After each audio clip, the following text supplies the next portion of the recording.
1절을 먼저 보시면 데오빌로여 내가 먼저 쓴 글에는 이라고 시작하죠. 그래서 사도행전의 성격, 어떤 책인지 누가 썼는지 이걸 알 수 있는 그런 내용들이 나오죠. 데오빌로여라고 했는데 데오빌로라고 하는 표현은 누가복음 1장에 나온다고 그랬죠. 누가복음 1장 한번 가볼까요?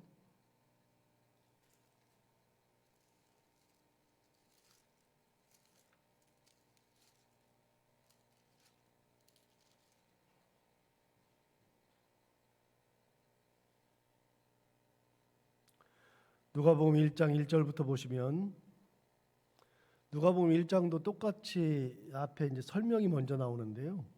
자, 1장을 보시면 우리 중에 이루어진 사실에 대하여 처음부터 목격자와 말씀에 일꾼된 자들이 전하여 준 그대로 내력을 저술하려고 붓을 든 사람이 많은지라. 그래서 예수님에 대해서 붓을 든 사람이 많았다는 거예요. 처음부터 이 목격자들이 있었고 일꾼된 사람들이 많아가지고 그 예수님의 내력에 대해서 이렇게 전하려고 저술하려고 붓을 든 사람이 많았다. 글을 쓴 사람이 많았다 그 말이죠. 3절 보시면 그 모든 일을 근원부터 자세히 미루어 살핀 나는 바로 누가죠? 데오빌로 각하에게 차례대로 써보내는 것이 좋은 줄 알았다 그랬어요. 여기 보면 데오빌로 각하가 나오잖아요.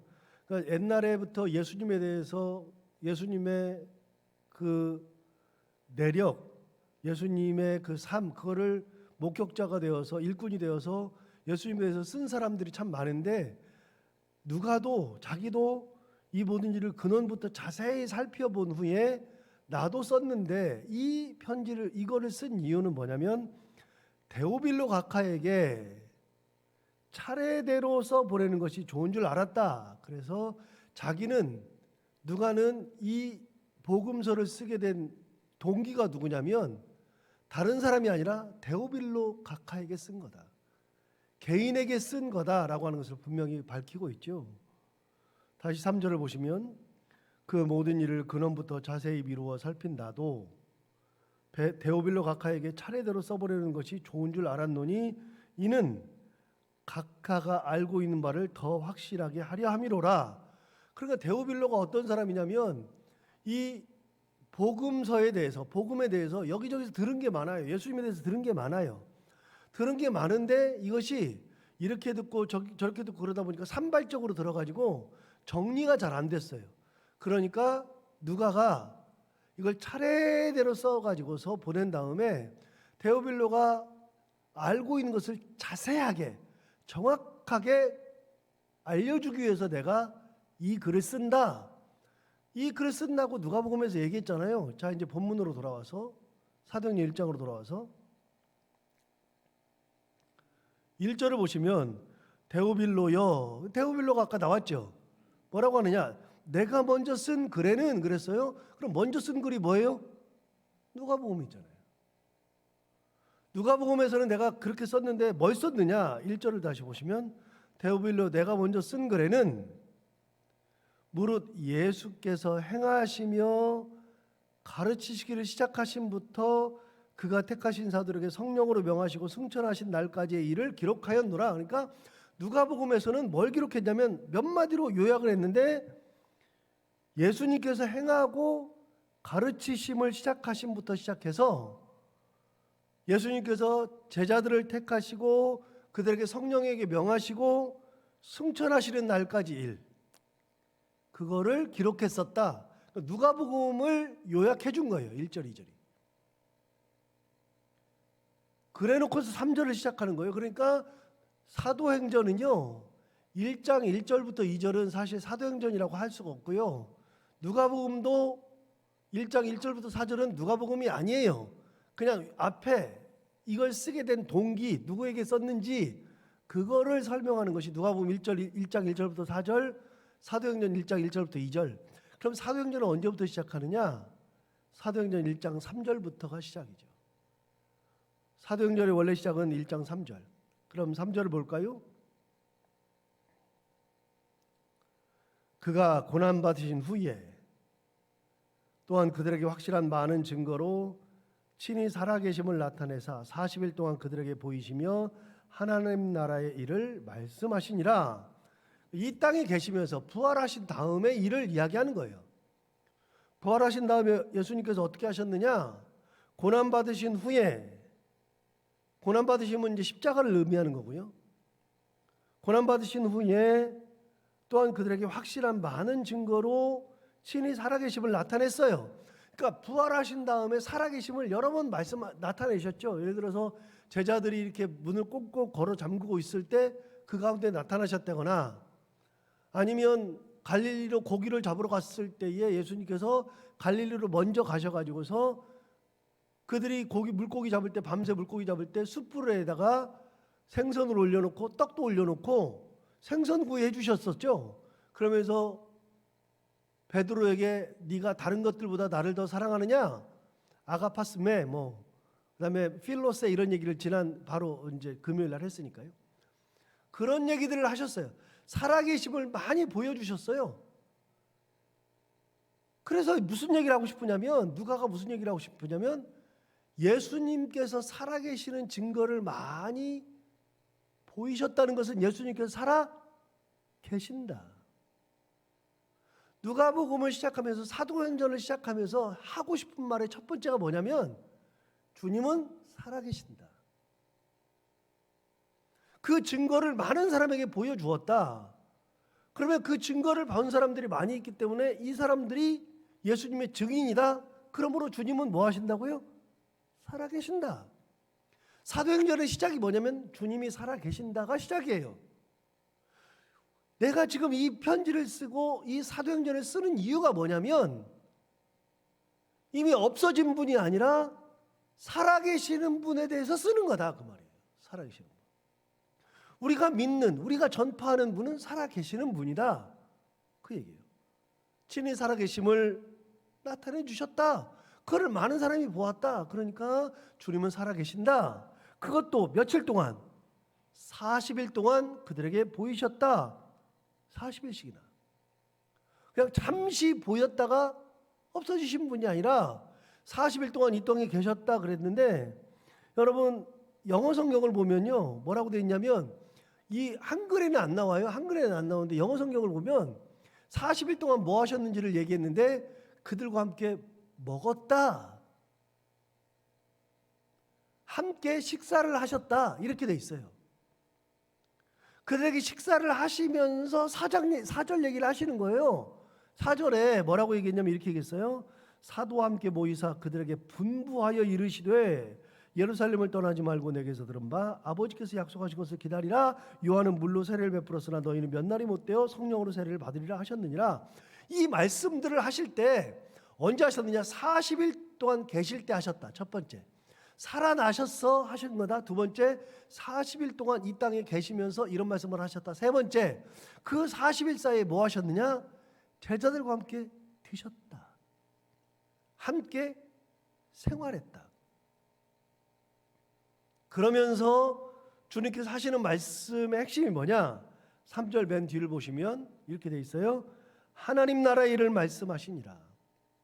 예, 주님 살아나셔서 하신 말씀이 뭐냐? 하나님 나라의 일, 하나님 천국 복음. 자, 복귀해 볼까요? 여러분 복음서를 많이 들었으니까 이제 알아요. 복음서를 들으면서 뭐라느냐? 예수님의 3대 사역이 뭐죠? 예수님은 3대 사역이 있다 그랬어요. 가르치시고, 병을 고치시고, 천국 복음을 전파하시고. 이게 예수님의 3대 사역이에요. 복음서에 예수님의 세 가지를 꼭 얘기해요. 가르치시고, 병을 고치시고, 그리고 천국 복음을 전파하시고. 그런데 여러분 보세요. 3절 맨 뒤에 뭘 말씀하신다고요? 살아계실 때, 40일 동안 계실 때 하나님 나라의 일. 이게 뭐예요? 천국의 복음. 천국 복음 전파. 살아계실 때나 부활하셨을 때나 예수님은 뭘 말씀하세요? 본인의 살아계심, 그걸 통해서 천국 복음을 전파하는 거예요. 하나님 나라의 일을. 주님은 옛날이나 지금이나 변함이 없어요. 죽었을 때나 그 전이나 살아나셨을 때나 예수님은 항상 똑같아요. 변함이 없어요. 그렇게 예수님께서 천국 복음을 전파하시면서 같이 생활했단 말이에요. 40일 동안 같이 생활했다. 같이 먹었다. 같이 생활했다. 그러면서 전파한 게 뭐냐? 분부한 게 뭐냐? 4절 다시 볼까요? 사도와 함께 모이사 그들에게 분부하여 이르시되, 여러분 분부가 뭐죠? 분부가 했으면 좋겠어. 권유예요? 분부가 너는 이거 해도 되고 안 해도 돼. 네가 알아서 해. 그러면서 자유를 주는 거예요? 분부가 뭐예요? 영어 성경에 분명히 나왔어요. 커맨드라고 하셨어요. 커맨드. 커맨드라고 하는 것은요, 명령이에요. 군사 용어라고요. 군사 용어. 군대에서는 명령 불복종은요, 살인이에요. 그냥 죽여도 돼요. 총살을 시켜도 돼요. 전쟁 났을 때 명령 불복종은 그냥 죽여도 되는 거예요.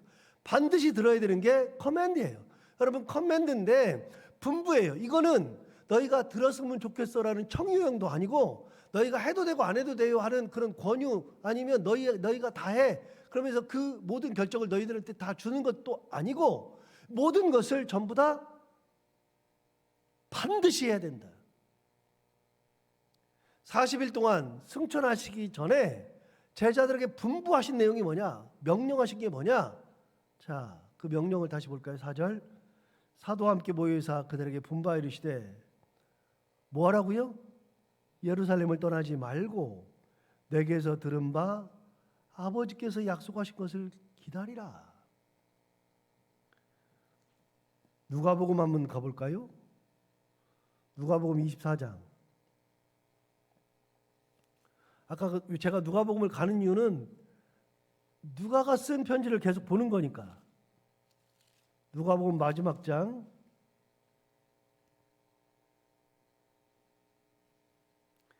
24장 49절 보세요.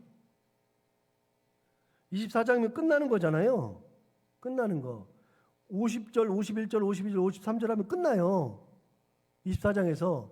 끝나기 전에 이 땅에 계실 때 이제 24장 50절 그 위에 보면 하늘에 올려지시다, 그러니까 승천하는 것을 기록하고 있는 거니까 이건 이 땅에서의 일이 아니에요. 마지막 말씀이 뭐냐?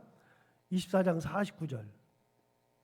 볼지어다 내가 내 아버지께서 약속하신 거, 아까 나왔는데 약속하신 것을 기다리라 그랬잖아요. 그런데 뭐 하지 말고, 예루살렘을 떠나지 말고 아버지께 약속하신 것을 기다리라. 내가 내게 약속하신 것을 기다리라. 자, 여기 나오네요. 볼지어다 내가 내 아버지께서 약속하신 것을 너희에게 보내리니 너희는 위로부터 능력이 입혀질 때까지 뭐 하라고요? 이 성에 머물라. 이 성이 어딜까요? 예루살렘이겠죠. 그러니까 여러분, 예루살렘에 머물라고 하는 말씀을 언제 하셨어요? 이미 하셨어요. 그 말을 반복하는 거예요, 지금. 그 말. 다시 본문으로 돌아와 봐요. 자, 누가복음 24장을 49절을 기억하시면서 사도행전 1장 4절을 볼게요. 사도와 함께 모이사 그들에게 분부하여 이르시되, 이 성에 머물라 그랬는데 여기 뭐라 그랬어요? 예루살렘을 떠나지 말고 내게서 들은 바 아버지께서 약속하신 것을 기다리라. 이게 누가복음 24장 49절하고 똑같죠? 그 말씀을 반복해 주신 거예요. 자, 요한복음에 보면 엊그저께 했어요? 지난번에 했어요? 요한복음에 보면 예수님께서 부활하신 날 저녁에 제자들이 문들을 꽁꽁 닫았어요. 문을 닫았다는 것은 무슨 의미라 그랬어요? 그냥 문을 이렇게 방문 닫아 그래서 닫는 게 아니라 뭐 하는 거라고요? 열쇠를 딱 채우는 거라고요. 완전히 꽁꽁 걸어 잠그는 거라고요. 자기들도 유대인들이 죽을까 봐 문을 꽁꽁 걸어 잠궜을 때에 예수님께서 그들에게 오셔서 너희에게 평안이 있을지어다 말씀하셨죠. 제자들은 지금 뭔 생각하고 있어요? 평안이 없어요. 죽는 생각하고 있어요. 그들은 어떻게 하면 이 위기를 탈출할까 싶어요. 근데 예수님께서 거기 오셔가지고 평안이 있을지어다. 8.15에 오셨을 때에도 문들이 닫혔어요. 그러니까 제자들은 지금도 죽는 생각해요. 어떻게 하면 살까? 그런 생각하고 있는 사람들한테 예수님께서 뭐라 그러냐? 예루살렘을 떠나지 말아라. 여러분, 예루살렘을 떠나지 말라는 것은요, 죽으라는 의미랑 똑같아요. 이 사람들이 지금 죽을 것 같아. 여기 있으면 죽을 것 같아. 그런데 그럼 예수님께서 이렇게 말씀하셔야죠. 너희들 힘들지? 빨리 도망가. 야, 예루살렘만 있어야 되냐?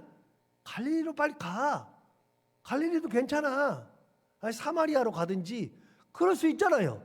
유대인들 피해서 일단 도망부터 가. 목숨부터 살아야지. 그래야 되잖아요. 그런데 주님은 뭐라고 말씀하세요? 예루살렘을 떠나지 말아라. 네가 죽을 것 같지? 너 여기서 끝날 것 같지? 그런데 네가 절대로 끝날 것 같다고 생각해도 끝나는 게 아니야. 여기서 뭐부터 해야 돼? 도망부터 가는 것을 배우지 말고 이곳에 머물면서 뭐부터 받아라? 성령부터 받아라. 성령부터. 성령을 받아라. 예루살렘에서 일단 성령을 받고 나면 네가 때가 되면 예루살렘을 떠날 때가 온다. 여러분, 예수님이 예루살렘에서 뭐 하라고요? 잘 먹고 잘 살라고요? 예루살렘에서 뭐 친구들하고 놀라고요? 그게 아니라 예루살렘에서 뭐 하라고요? 약속하신 것을 기다리라고요. 성령부터 받으라고요. 그러니까 주님께서 이 사람들에게 가장 필요한 게 뭐냐? 남아있는 제자들에게 가장 필요한 거는 성령 받는 거예요. 성령부터 받아야 돼요. 자, 여기서 중요한 것을 우리에게 가르쳐줘요. 우리가 교회 생활하면서 이 말씀을 들으면서 교회를 오면서 가장 먼저 신앙생활하면서 가장 먼저 받아야 되는 게 뭐예요? 성령이에요. 성령의 능력으로 입혀져야 돼요. 위로부터 입혀진다. 누가복음 24장 29절 49절. 위로부터 그것이 입혀질 때까지 이 성에 머물라. 성령이 위로부터 입혀져야 돼요. 하나님의 은혜가 위로부터 쫙 입혀져야지 그때부터 움직이는 거라고요. 그때부터.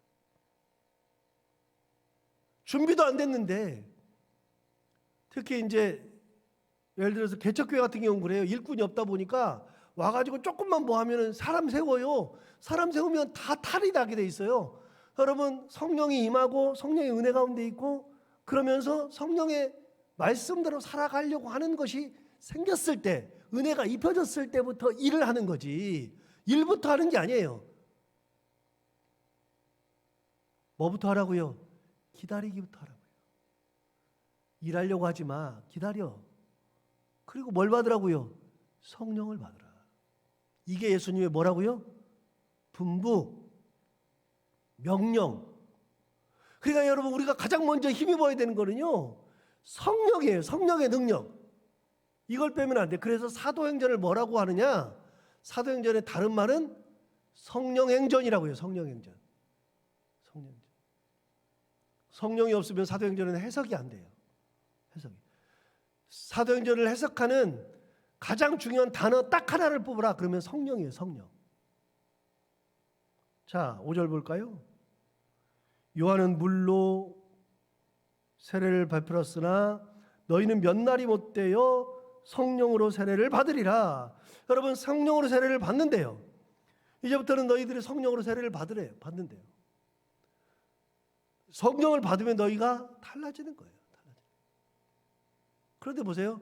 성령을 받기 전에 제자들은요, 이제 성령을 아직 안 받았어요. 안 받으니까 이상한 소리예요. 6절 보세요. 그들이 모였을 때 예수께 여쭈어 이르되 주께서 이스라엘 나라를 회복하심이 이때니까. 그럼 우리가 성령 받으면 주님께서 이 땅을 회복시켜 주는 겁니까? 아직도 개념이 없어.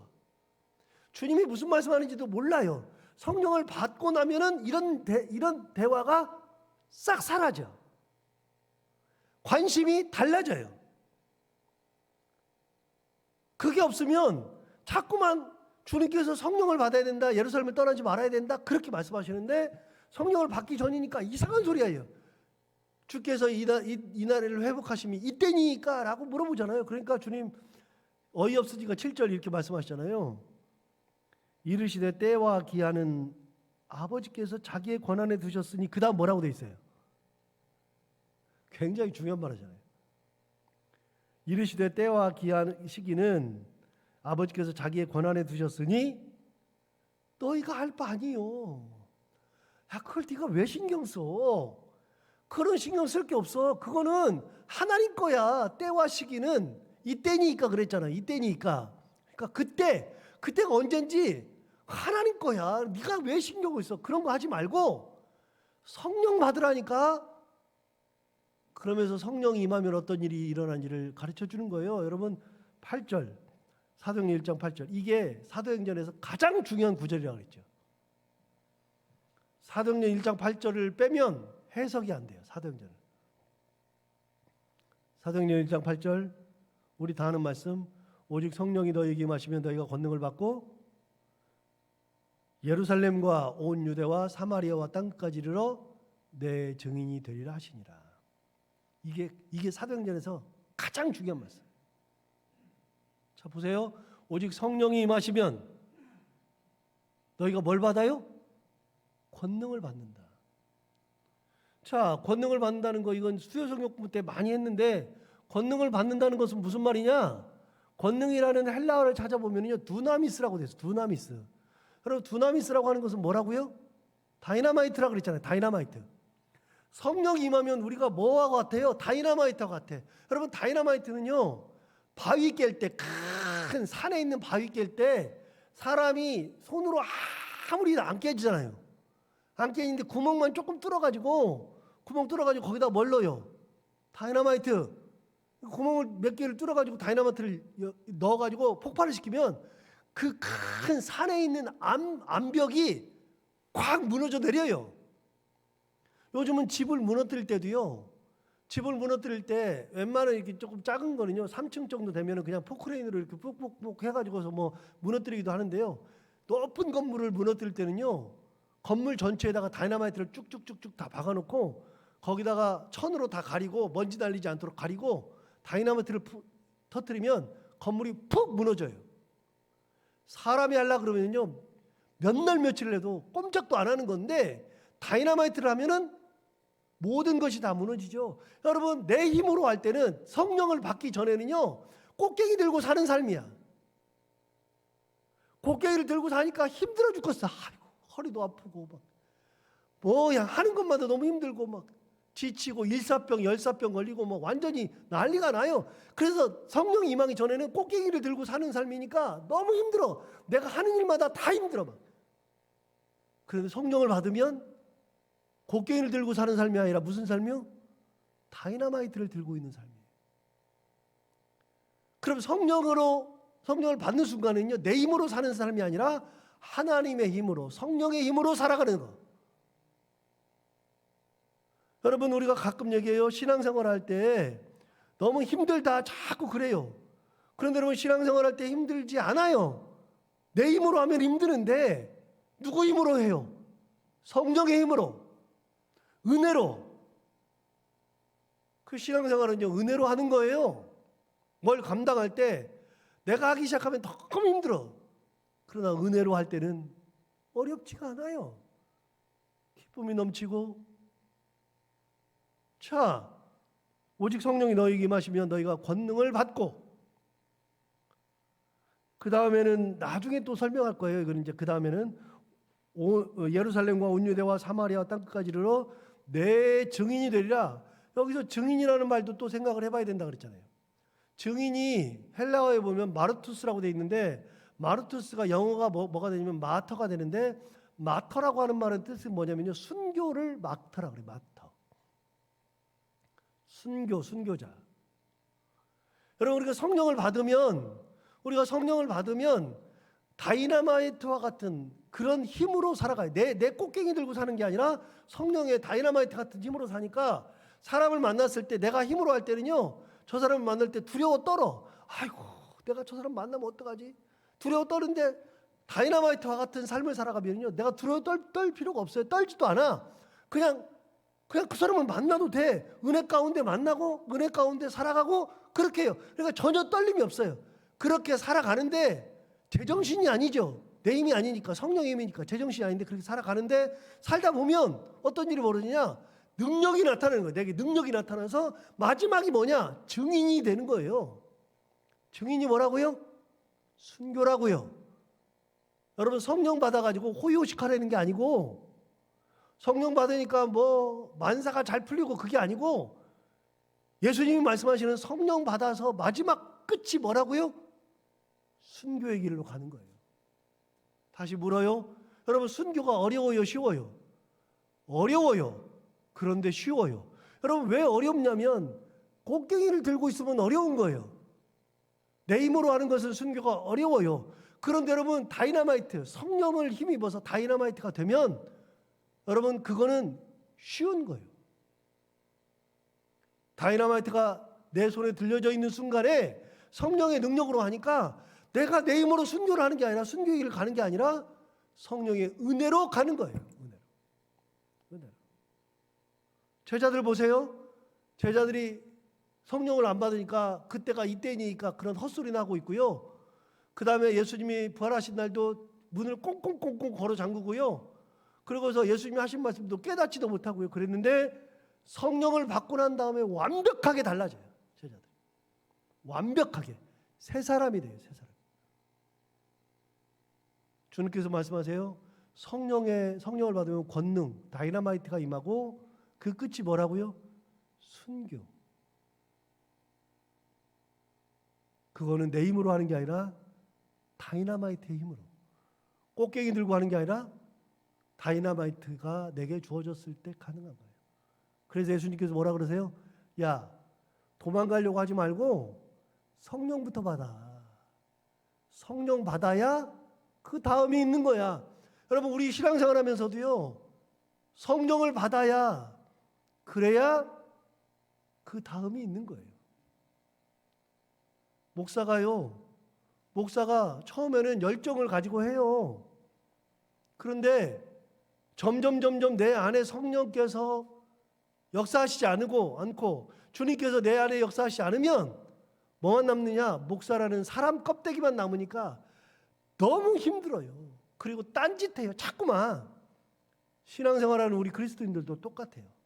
성령의 힘으로 신앙생활하는 거고 성령의 힘으로 내가 끝까지 가는 거고 주님 그걸 뭐하라 그랬어요? 분부했어요. 분부. 떠나지 마. 성령 받아.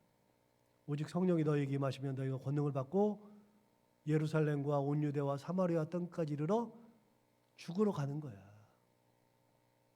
이게 사도행전의 핵심이죠. 오늘 예수님께서 주셨던 말씀처럼 우리가 세상 삶을 살아가면서 가장 먼저 제자들에게 주셨던 분부와 똑같이 성령의 은혜대로 살아가는 귀한 삶들을 살아가는 우리 모두가 다 되기를 바랍니다. 기도하겠습니다. 하나님 아버지 감사합니다. 오늘부터 사도행전을 시작하는데 귀한 말씀으로 우리를 깨우쳐 주셔서 감사합니다. 하나님 아버지 내 힘으로 살아가는 인생 되지 않게 하여 주옵시고 예수님의 은혜를 힘입어 살게 하여 주옵시고 제자들에게 주셨던 말씀처럼 성령을 힘입어 살아가는 저희들 다 되게 하여 주옵소서. 꽃갱이 들고 그냥 그 꽃갱이 가지고서 일하면서 힘들어서 괴로워서 그렇게 사는 인생들 되지 않게 하여 주옵시고 우리는 모두가 다 성령이 주시는 그 다이너마이트 같은 힘을 가지고 주님의 은혜 가운데 위로부터 우리에게 입혀주는 그 능력을 힘입어 살아가는 귀한 삶을 살아가는 저희들이 다 되게 하여 주옵소서. 신앙생활할 때도 그렇게 살게 하여 주옵시고 세상을 살아갈 때에도 성령의 은혜를 힘입어 살아가는 저희들 모두가 다 되게 하여 주옵소서. 오늘도 이 말씀을 붙들고 하루를 살아갈 때 순간순간 이 말씀이 우리의 힘이 되게 하여 주옵시고 오늘도 해야 되는 것들을 기쁨으로 잘 감당하고 만나는 분들과 함께 웃고 행복한 하루가 되게 하여 주옵소서. 감사하며 예수님 이름으로 기도하옵나이다.